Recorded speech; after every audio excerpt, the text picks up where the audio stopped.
Queen Caroline Part 2.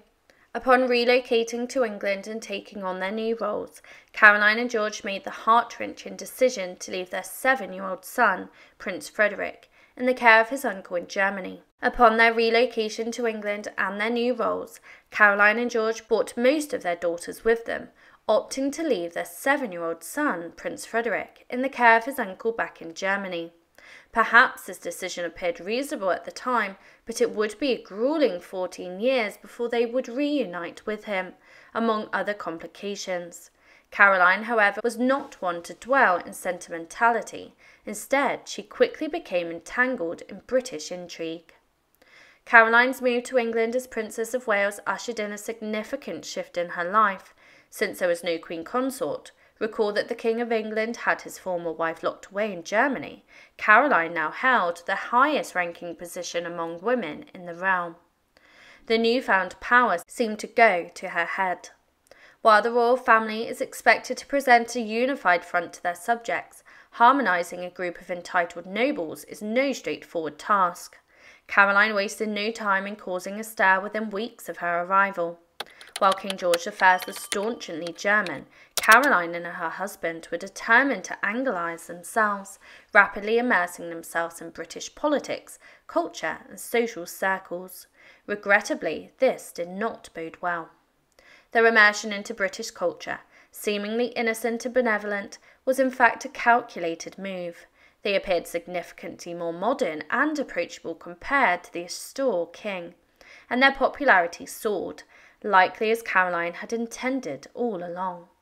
They soon created a full-fledged rival court in direct opposition to the monarch, which greatly displeased King George.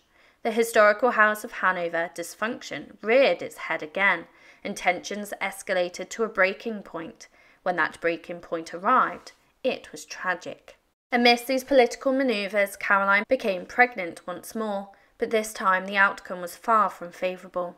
Following 4 successful pregnancies, she tragically delivered a stillborn son. Those close to her attributed the tragedy to the incompetence of English physicians, and the brewing bitterness within the royal court likely exacerbated matters.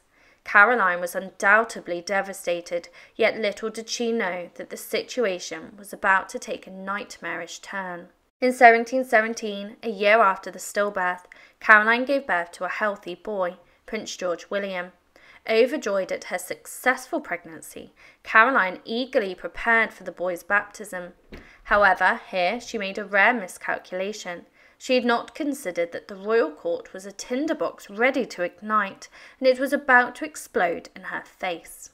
On the day of George William's baptism, King George I, who had likely been waiting the opportunity to retaliate, suddenly took issue with his son and daughter-in-law's choice of godparents.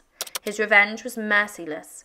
Rather than discussing the matter with them, the king confined Caroline and her husband to the house arrest at St. James's Palace and then banished them from the court entirely. In the aftermath of the baptism controversy, King George I forcibly separated Caroline and her husband from their children, including the newborn, insisting that the infants remain with him while the couple endured exile. It was a cruel punishment designed to underscore who truly held the sceptre and power in Britain, but this time the king had gone too far. During this period of separation, Caroline's worry for her children consumed her, driving her to such a state of distress that she secretly entered the king's palace to visit them. Eventually, King George I couldn't ignore her actions and felt guilty for the anguish that he was causing. He granted her unrestricted access to their infants, but by then the damage had been done. In February 1718, Caroline faced her worst nightmare when her youngest son, Prince George William, fell gravely ill and passed away at just a few months old. The palace even conducted an autopsy to ensure that the separation from his mother hadn't caused his death, and it revealed that he had a heart polyp. However, whatever the cause of his death, it did nothing to improve King George I's popularity or mend his relationship with his son and Caroline. Unfortunately, the hardships continued. Caroline's nerves were undoubtedly shredded to the core by now. In the same year her infant son passed, she suffered a miscarriage due to the shock of a storm while she was at home. The Princess of Wales mourned the loss of her third child, and although she would go on to have 3 more healthy children, she never forgot that King George I was a co-author of her misfortunes. Faced with these challenges, she concocted a ruthless plot, one that would ultimately fail. Caroline was too intelligent to openly declare hostilities with her father-in-law. Instead, she cultivated a friendship with the politician Robert Walpole, seeking to wield real power behind the scenes in the government. For a brief period, it seemed to work. Walpole even orchestrated a public reconciliation with the crown for Caroline and her husband, a mere show of unity to gain more influence and hopefully regain her children from the king. However, things did not unfold as she had hoped. Accustomed to meticulously managing her household and affairs, Caroline learned a painful lesson about her own fallibility through her alliance with Walpole. Unbeknownst to her, Walpole was using her to advance his own political influence.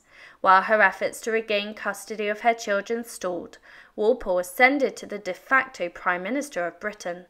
Empty-handed and frustrated, Caroline needed to find another means to seek vengeance. Ultimately, it came in the most natural way possible. In 1727, Caroline received news that likely brought her immense satisfaction. King George I had been travelling when he suffered a stroke on the road. Although he clung to life for another day or so, King George I of England, and a perpetual thorn in Caroline's side, passed away on the 11th of June 1727. At last, she became the Queen Consort, and her husband ascended to the throne as King George II of Britain. One of her initial acts was to reunite her family, but this act opened Pandora's box that she never could close. Caroline regained custody of her children, whom King George I had kept away from her. However, she still had to summon her son, Prince Frederick, who had spent the last decade and a half in Germany. As a grown man, Frederick joined the family in England as the new Prince of Wales in 1728. Yet this union was far from joyous. When Caroline laid eyes on her son again, it marked the beginning of troubles. Join me in part 3 to discover the years since Caroline had last seen her son, Prince Frederick, who had undergone a troubling transformation, indulging in profligate behaviour, surrounding himself with her political adversaries, and harbouring a deep resentment for his absent parents. Meanwhile, Caroline's political astuteness remained sharp, even as she urged her husband to maintain the complex relationship with Robert Walpole. Her influence reached its peak in 1728 as she acted as regent during King George II's absence, a role that she embraced while citing her wayward son. However, her manoeuvres would soon backfire.